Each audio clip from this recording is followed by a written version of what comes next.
Welcome to the Standing Up to POTS podcast, otherwise known as the POTScast.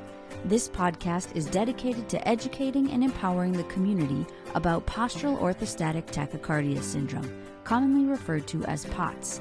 This invisible illness impacts millions, and we are committed to explaining the basics, raising awareness, exploring the research, and empowering patients to not only survive but thrive. This is the Standing Up to POTS podcast. Hello, fellow POTS patients and most appreciated people who care about POTS patients. I'm Jill Brooke, your hyperadrenergic host, and today we are going to discuss exact causes, i.e. mechanisms of action, of common POTS symptoms.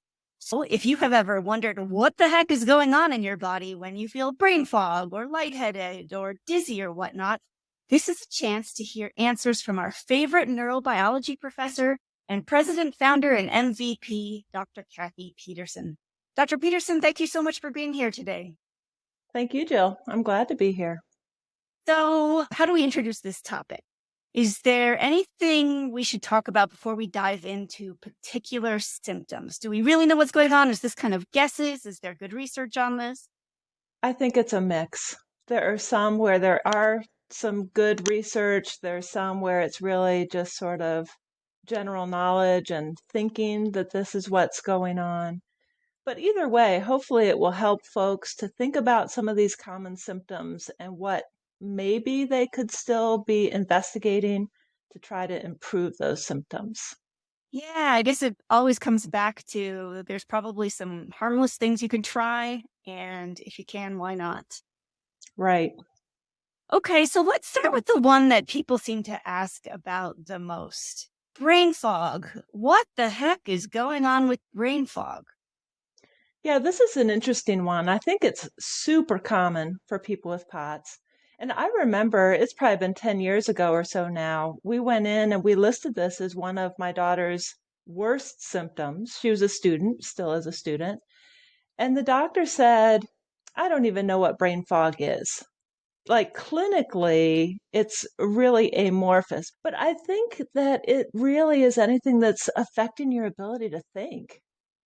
And, so for my daughter, we see confusion. You can see it in her eyes, right? Where she just is not thinking the way that she should be. Could be disorganized thinking where you're sort of jumping from one thing to another, trouble concentrating or focusing on what you're trying to do, and then trouble putting words together. Having difficulty articulating your thoughts can also be a symptom of brain fog. That's the one that I get. I feel like my vocabulary sometimes goes down to like a first grade level. Yeah, I think that's not uncommon. And it's frustrating because in your head, you sort of know what you want to say, but you cannot bring up the words to articulate that. Okay, so do we have any idea what the potential causes might be? Well, I think there are a lot of potential things that could contribute. Notice the dancing around that I'm doing here. So there are some things that maybe you could talk to the doctor about, ask them if they've tested for some of these things. So one is inflammation. And I think in the last decade or so, there's been a fair amount of talk about systemic inflammation, meaning that your whole system is sort of activated and seems like it's fighting something. It's not like it's an infection in your lungs or an infection in your skin, let's say. And so there are some tests that doctors will often run. You can look through your own blood tests. One is C-reactive protein. So that's one that they use to look for this inflammation in the body.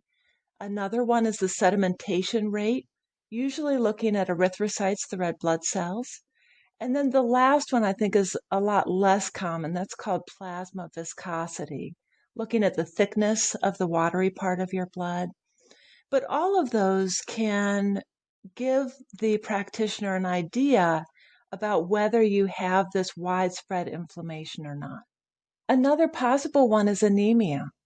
And so anemia is not uncommon in women, particularly women who are having their period every month. And so one of the big causes of anemia is not having enough red blood cells in your blood. And the red blood cells, of course, are the ones that are carrying oxygen to all of your tissues, including your brain And so this could be affecting brain fog as well. So that's an easy blood test. Another blood test they can run is to check the thyroid. And so particularly if people have what's called hypothyroidism, meaning that their thyroid is underactive. It's not as active as it should be. That thyroid is supposed to be regulating your metabolic rate. And it does that for all the tissues, including the brain. And so that's another one to look at. There can be hormone changes. And so sort of famously in pregnancy, women have sort of a brain fog, right? They call it pregnancy brain. But in that case, their estrogen and progesterone levels are really, really high as a result of that pregnancy.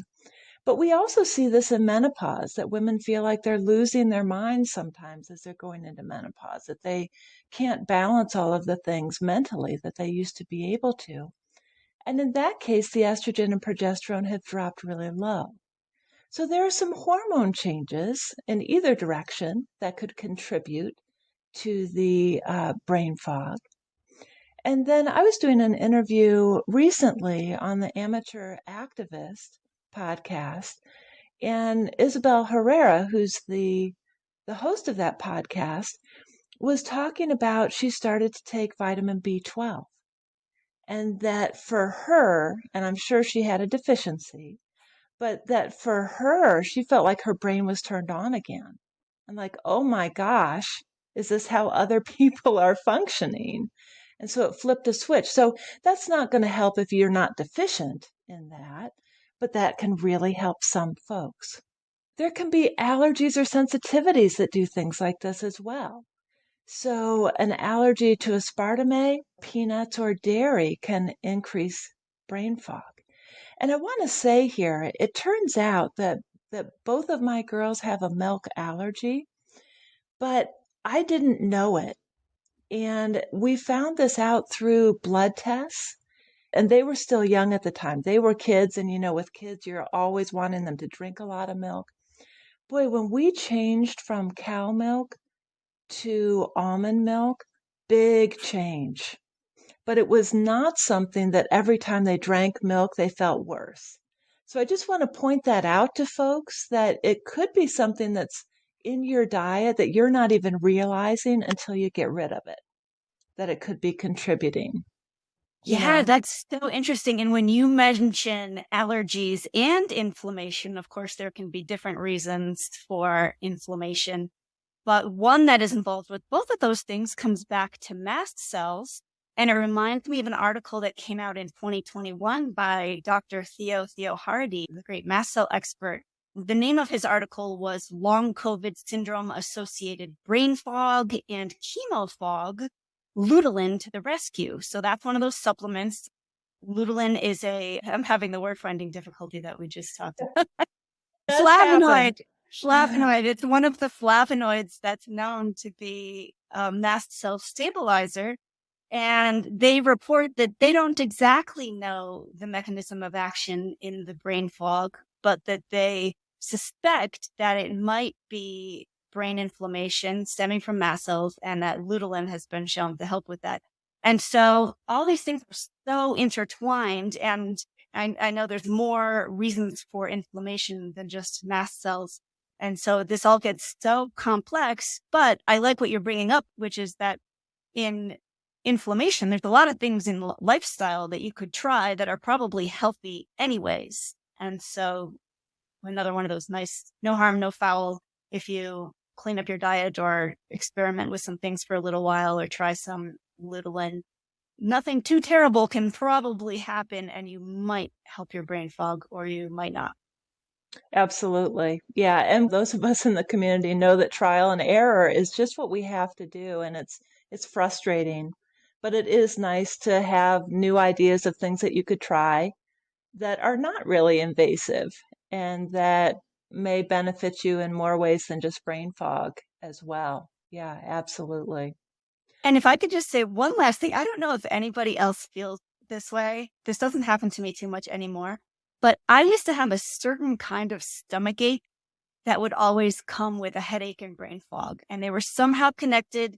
And it was just a different kind of stomach ache than other stomach aches. And it reminded me of the whole gut-brain connection thing. And I don't know what was going on, but I always thought that was kind of interesting.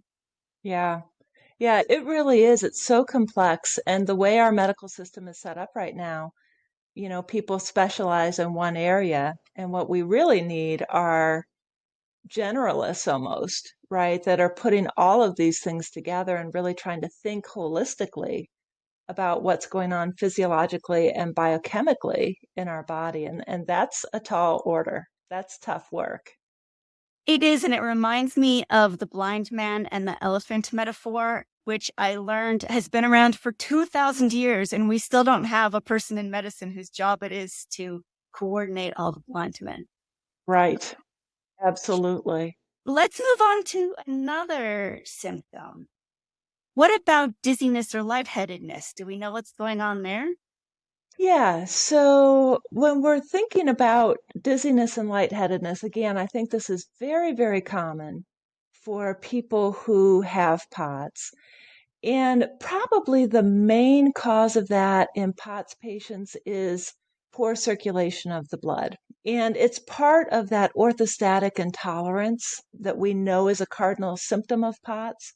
And so, again, what that means is that essentially you're allergic to gravity. That people, when they are laying down or sitting, feel better, but when they stand up, it changes the dynamics of blood flow. And so gravity, when you're standing straight up, pulls a lot of that blood down towards your legs and your feet, your abdomen, which means that you don't have as much blood then up at the heart and up at the brain. And so again, if we don't have enough blood flow at the brain, that can cause that sensation of dizziness or lightheadedness that could be an indicator that we may faint. So you want to sit back down again, right? So poor circulation is certainly one. Another one that could be happening is the side effects of some medications. So you might look at all of your medications and they will put dizziness warnings on those. If you're really having a lot of trouble with dizziness and lightheadedness and you're on a medication with that warning, talk to your doctor. Even if there's not that warning, I would talk to your doctor and be sure that they're looking, because maybe a combination of things that you're taking could contribute to that dizziness or lightheadedness feeling. The third one that's probably unrelated in POTS patients but could certainly be contributing is inner ear problems. And so, we've got this vestibular system that helps us with balance and coordination. And so if something is throwing that off, that could also contribute to that dizziness or lightheadedness. So again, it's worth asking the doctor about. There are some things that they can maybe do to try to help that. But I think in most cases, it really is that low blood volume. And when you stand up, that blood volume sags. It goes down towards the abdomen and the feet. And if I could add a little bit of a nuance to that, I think a few times a month in the past, I have talked to patients who are working hard to drink a lot of fluids, but maybe are skipping the salt because they heard that salt was unhealthy. And so I've also seen people get dizzy from what I fear was being on their way to hyponatremia and having too much water with not enough salt, which can also do it. Right. So in POTS, we need to get the blood volume up. But also the kidney, there are hormonal things. I don't know. We don't need to go into all the details of it, but you tend to lose more fluids when you have POTS than people who don't. So you're literally peeing it out. And so the reason that you need electrolytes in the drink, whether it's something that you're mixing in or you're buying something that has it in it already, is because where salt goes, water always follows. And electrolytes are salts for folks that don't know that, right? So we need those electrolytes or those salts in the blood itself. And that helps the kidney to move more water then back into the bloodstream and keep that blood volume up. So you're right. It's very, very important to not just drink water, but to have electrolyte drinks that have sodium and potassium and maybe some other salts in there as well. So what can people do if they're feeling dizzy? Yeah, I think this is a big one because it is such a part of life, everyday life for a lot of people with POTS. If you stand up and you feel dizzy or lightheaded, sit back down again. If you happen to be standing, go to a wall and sort of slide down that wall if that's what you need to do. What we don't want is for you to fall, whether it's a full faint or whatever is going on, because then the concern is that you'll hit your head or you'll cause some other damage to your body, more from the fall, from the fainting. The fainting's not particularly worrisome clinically. There's no real harm, but it's the fall that we worry about. So getting back down, whether it's sitting on the floor, sitting back down on the chair, whatever you need to do is important. I think as you get up, think about getting up from bed in the morning, maybe just sitting up in that bed for 30 seconds, a minute, and then putting your feet over the side of the bed for another 30 seconds or a minute, and then getting up and starting to move slowly. So what that's doing is allowing your body to get used to gravity again in a slower way. So it's allowing that heart rate to catch up, to start pushing that blood through the body and adjusting to gravity instead of just jumping out of bed like maybe you used to do before POTS. The other thing I would say is that you want to avoid really bending over. For people with POTS, dropping that head below the heart is not a particularly good thing to do.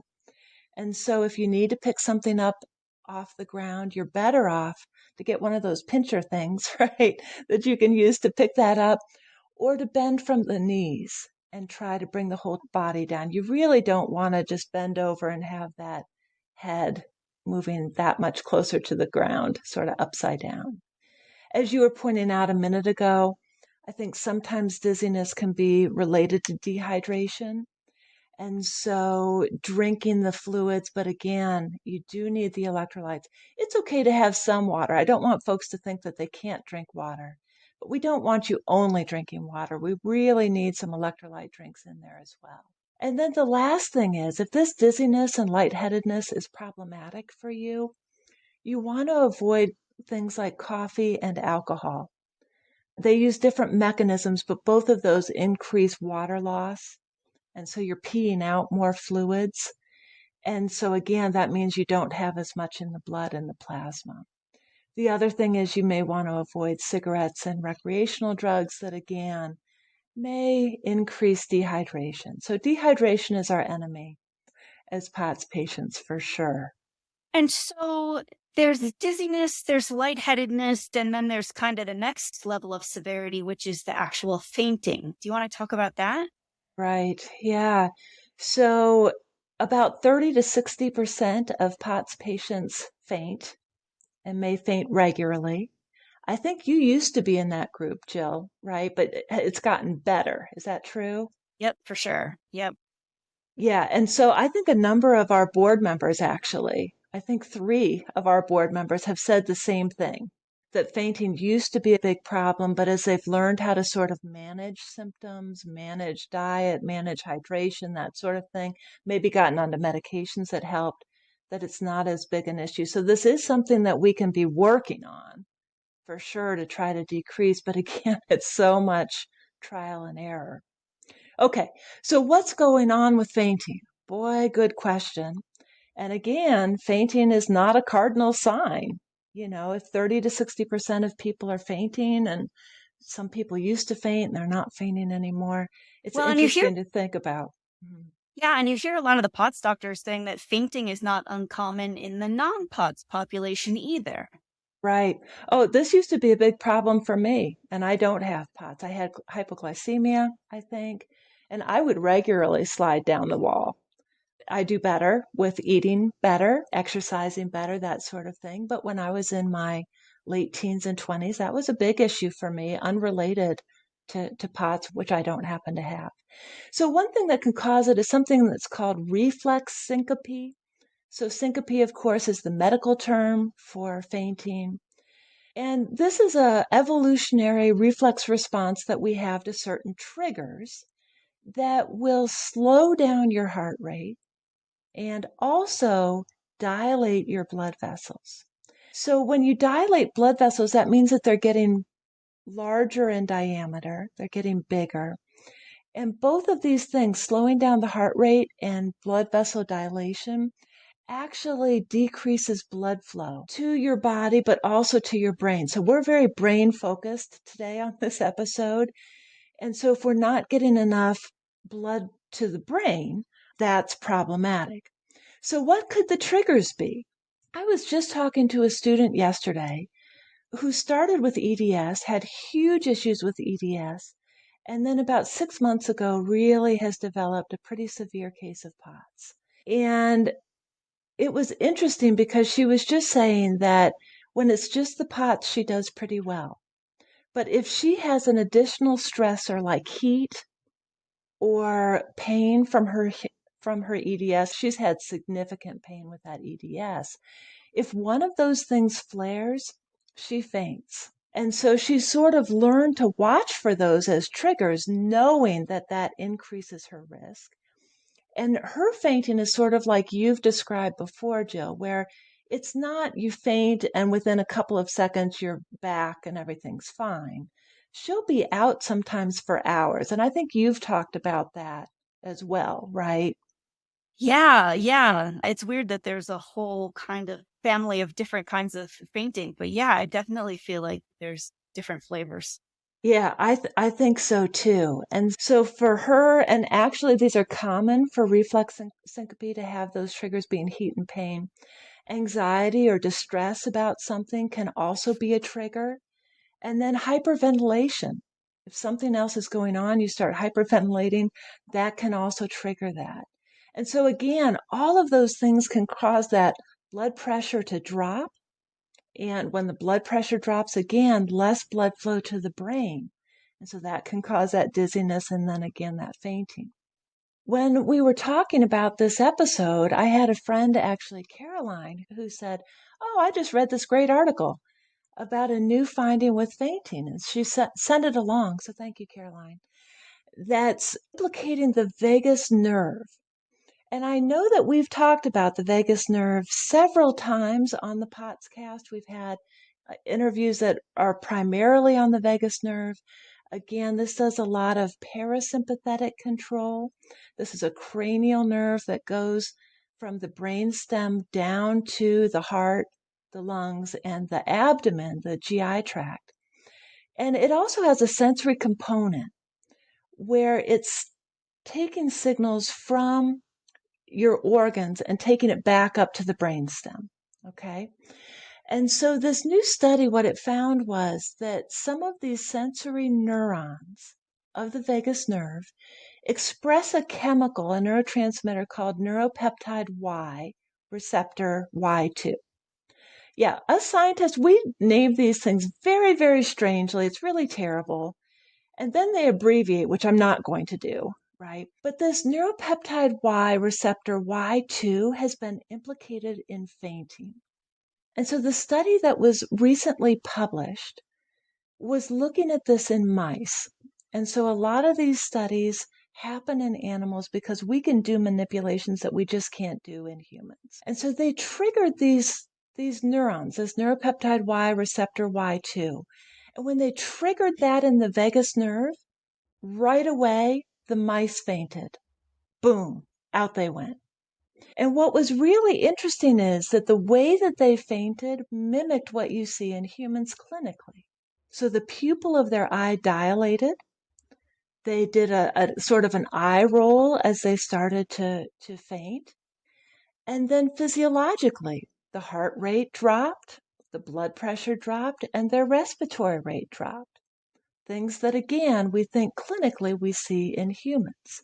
With all of that, reduced blood flow to the brain, which is our theme of the day.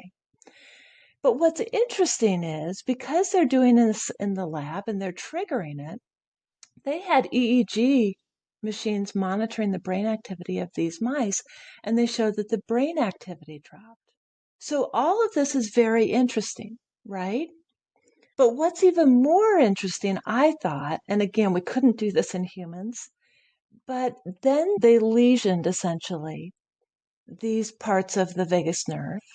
They removed them from the mice. And the mice that were fainting stopped fainting.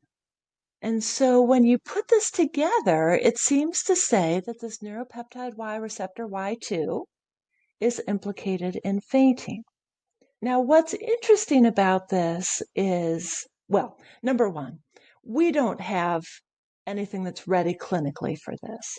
But when we get a basic science finding like this, then they can start looking for medications that block that receptor. We call that an antagonist to that receptor. And so my guess is the next step or some other lab will really start looking at how can we block this receptor, and will that stop fainting in humans with POTS, but other people also that may be fainting as well.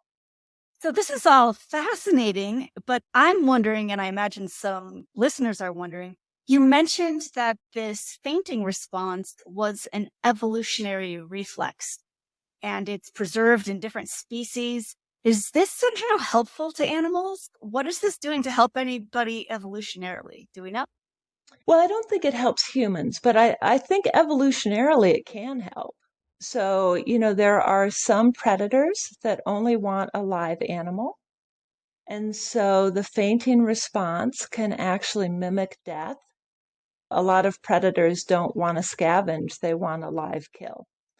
And so evolutionarily, it can allow a zebra to survive an attack from a lion or something like that, right?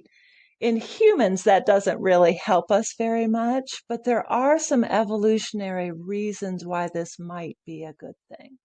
Well, and that makes me feel better. If some zebras along the way were better off for it, I can live with fainting a little more easily. Okay, so it is interesting to think about why these things would evolve in the first place. Yeah, for sure. Okay, so what should people do if they faint? What are their options? So I think there are a few things that they can do. For one, let's talk to the family members first, right? So if Mike were to find you on the ground and you have fainted, what should he do to sort of help that? The first thing is, if they're not laying on their back already, put them on their back. That's the safest position for them to be in. And what we want to do, here's our theme of the day, is get blood flow back to the brain. So you want to elevate the legs. If you can put a pillow or a coat or something under their legs, we want to raise the legs about 12 inches. And again, the idea is that if that blood volume has moved to the abdomen and the legs, we want it to move back towards the heart and the brain. So that's why we want to elevate those legs. And we hear from patients occasionally who have service dogs who are trained to lie down on their abdomens to help push that back.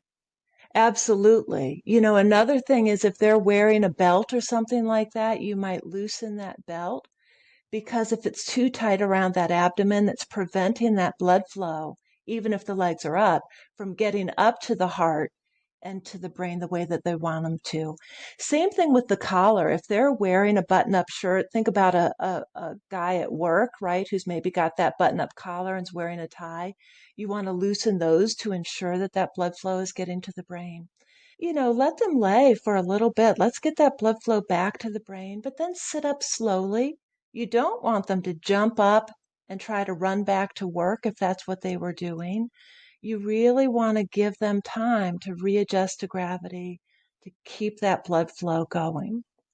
Of course, if they're unresponsive, if you can't wake them up, you do want to check that they're still breathing. Check their airway to be sure that everything's okay there. But if they're breathing, if they've got a good pulse, and you know that they're a regular fainter, you might just wait. If this is the first time that this has happened, you might want to call the paramedics just to be sure, get them checked out. But certainly people with POTS, you don't need to do that every time that they've fainted, right? That's quite expensive over time. For sure. And I'm lucky that I eventually found medications that prevented me from fainting, but I went a few years before that where the best thing I could do was stay chilly, and that prevented me from fainting. sometimes I'd get surprised and I'd walk from outside into a warm building or something and bam, it would happen. But staying cold worked pretty well for me. And the other thing that always worked well for me was trying to minimize the amount that I'd have to pee in the middle of the night, because I was pretty good at doing things during the day to prevent faints. But what started getting me was I'd wake up in the middle of the night having to go to the bathroom, and then I'd wake up in the morning, with blood in my head, and I'd find out then that I had fainted overnight, because apparently waking up in the middle of the night going to pee, I was not good at that time doing the things I needed to do. So just drinking less turned out to be a strategy. So I don't know if those help anybody, but yeah, fainting's no fun. So I guess a lot of symptoms from the brain just not getting enough blood flow seems like the theme so far. Do you mind saying what medications helped? Because that might help some other people. You said that you had some medications that helped you to faint less. Do you mind saying what those are? Sure. I tried a bunch of vasoconstrict medicines. If people haven't tried midodrine, that might be something to ask the doctor about, or another vasoconstrictor if they're having a lot of trouble with fainting. Absolutely. Good. And one interesting thing is, I think in the past, my doctors have told me not to take midodrine at night to sleep because they were worried about high blood pressure while I slept. But my current doctor is saying, go ahead and take midodrine to go to bed. And I'm not sure if there's concerns about high blood pressure at night, but my current doctor doesn't seem to think so. Well, if you're not fainting when you get up in the middle of the night, it might be worth it. Mm-hmm. Sometimes it's a balancing act, too. Which symptom is worse, which is potentially worse for your health. Mm-hmm. And falling and hitting your head might be worse. Mm-hmm. Okay, so let's move on to a new symptom, nausea. What's going on there? Yeah, boy, a lot of patients with POTS really struggle with nausea. It's about 70%, 69% report nausea. So that's a huge one. And again, it comes back to that autonomic nervous system, and we know that this is problematic in people that have POTS. And the sympathetic nervous system, which is your fight, flight, or freeze response, innervates a huge old part of the nervous system that's called the enteric nervous system, which is found in your gut. So I think you mentioned the gut nervous system earlier. The technical name of that is the enteric nervous system. But there's a connection between sort of the brain and the enteric nervous system, which comes through the sympathetic nervous system. And this controls a variety of things, like the sphincters that we have at both ends of the stomach. So a sphincter is a circular muscle that's going to open to allow food to move through, and then it closes to keep the stomach contents where they should be. We have other sphincters at the intestines as well.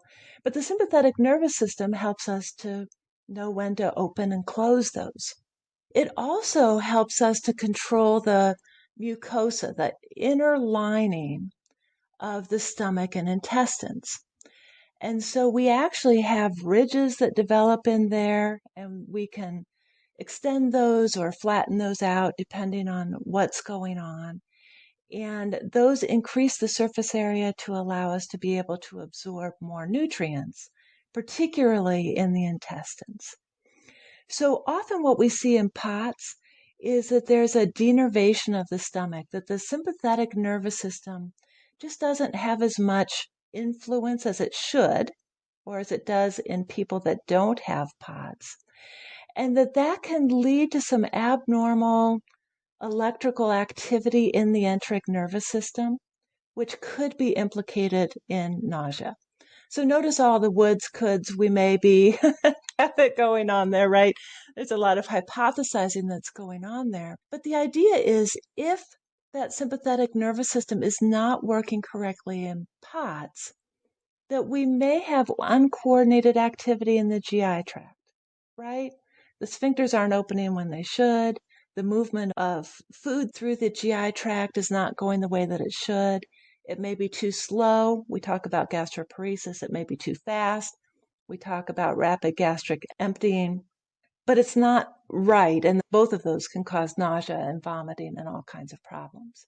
And so for folks that have this problem, it often tends to come after they've eaten, right? That they become more symptomatic.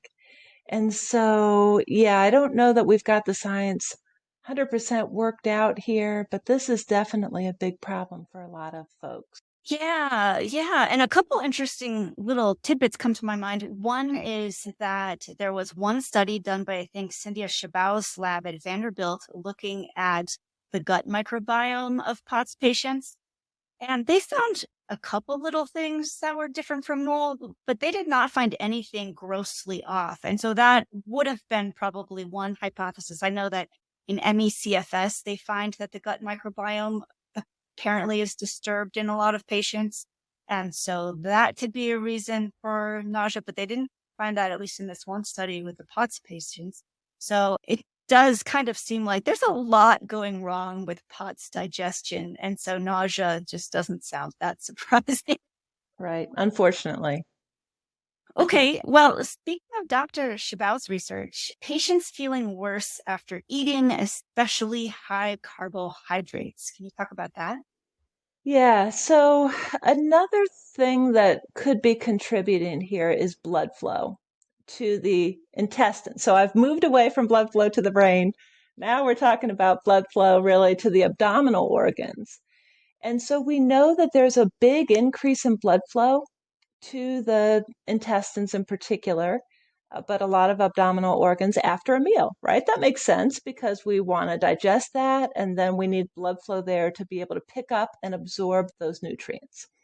And so we have the release of hormones from our gut that are increasing the blood flow to these areas, but it's also sort of holding the blood flow in what's called the splanchnic vascular bed, the splanchnic vascular bed.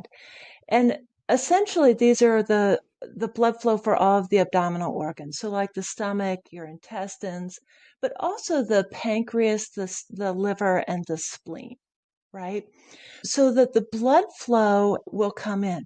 Now, what's interesting is even without eating, about 1/3 of your total blood volume is in this splanchnic vascular blood. It's in the abdomen. And so that's about 25% of your cardiac output. 25% of all the blood leaving your heart per minute is ending up in the abdomen. That's a larger reserve of blood than we find even in your arms and legs. So it's a lot. Now, here's the thing that relates to eating. So even without the meal, we've got lots of blood in this area. A standard meal increases the blood flow. So when we eat that meal, we have a rush of blood going to the abdomen, going to these abdominal organs. So that's one thing. A second thing that they found is that there are lots of arteries that come off of the aorta in the abdomen. So that it's called the abdominal aorta. And one of those is called the superior mesenteric artery. And so this artery goes to these mesenteries that are around the intestines that are going to allow us to be able to absorb those nutrients. And when we have the sympathetic nervous system kick up, that fight or flight or freeze response kick up, that mesenteric artery should vasoconstrict, meaning that it gets smaller. It decreases blood flow into those tissues. That doesn't happen in POTS patients. So in POTS patients, when there's a sympathetic surge, when they should get vasoconstriction, it just stays the same, right? So we're getting too much blood now going in there. And so the study showed that POTS patients had a larger increase in blood flow through these mesenteries than controls, right?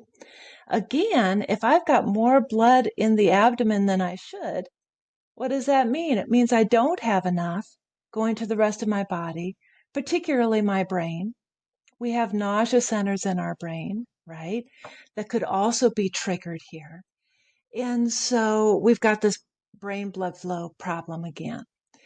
So as part of this, because we've got all of this blood in the abdomen now after this meal, particularly in POTS patients, this causes hypotension after eating a meal.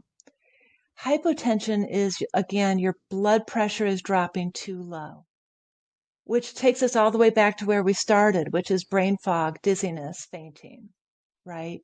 Particularly after a meal. So there are a couple things you can do for that, right? One is to try to not eat 3 really big meals, but rather have 4 to 6 smaller meals during the day. I know you've experimented with that over time. And another thing is to try to limit the carbohydrates that you eat. Maybe eat more protein, more good fats. I don't want to talk too much about this because I'm looking at a nutritionist as I'm doing this, right? Jill can jump in there with that. But the interesting thing is that carbohydrates, according to Dr. Shaddow's research, send more blood to your abdomen than fats or proteins. Which is what you don't want. They would cause more vasodilation into that splanchnic region. Right. So we're not just saying that to say, oh, give up your junky sugar just because we're being no fun. It actually has a bigger effect on vasodilation. That's right. I think that one other little trick that works for me is I like to eat laying on my stomach. I have a little bench near the dining table, and if I lay on the stomach and eat like that, it seems to make me feel a little bit better. I don't know if anyone else finds that. That's interesting. I wonder why that is. I assume it's because not as much blood can pool when my full weight is on my abdomen. Yeah. Does it matter whether you're on your stomach or your back? I'm not coordinated enough to eat on my back, so I do it on my stomach. Yeah. So compared to sitting up or standing, that would make sense, right? Because you don't have gravity also pulling toward that abdominal region, that blood flow toward the abdominal region. Yeah. Yeah.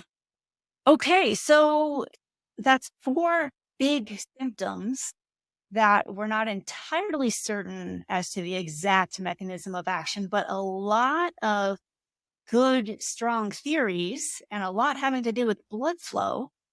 I'm excited to do this with other symptoms in the future. Can we have you come back and talk about other symptoms sometime soon?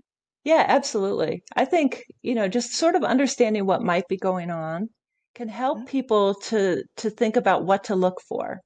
Oh, is there a trigger for why I faint? Or, oh, is there, like the carbohydrates, is that the reason why I'm having all of this nausea or fainting after I eat? I notice my fainting is much worse. So I think these are really helpful, even if the science isn't 100% worked out. The more you know, hopefully the better you can control some of these symptoms. Yes, I would love to do that. Yay, wonderful. Well, Dr. Pederson, thank you so much for explaining these things to us today. And always, you are just an amazing teacher. I think that we all have a slightly easier time dealing with symptoms when we can understand them a little bit and know that they're real, and that whether or not we have identified the exact mechanism of action, it's not all in our head. So thanks a million. This has been fantastic. I enjoyed it. Thank you. Okay, listeners, that's all for today, but thank you for listening. Remember, you're not alone, and please join us again soon. As a reminder, anything you hear on this podcast is not medical advice. Consult your healthcare team about what's right for you. This show is a production of Standing Up to POTS, which is a 501c3 nonprofit organization. You can send us feedback or make a tax-deductible donation at www.standinguptopots.org. You can also engage with us on social media at the handle Standing Up to POTS. If you like what you heard today, please consider subscribing to our podcast and sharing it with your friends and family. You can find us wherever you get your podcasts or at www.thepotscast.com. Thanks for listening.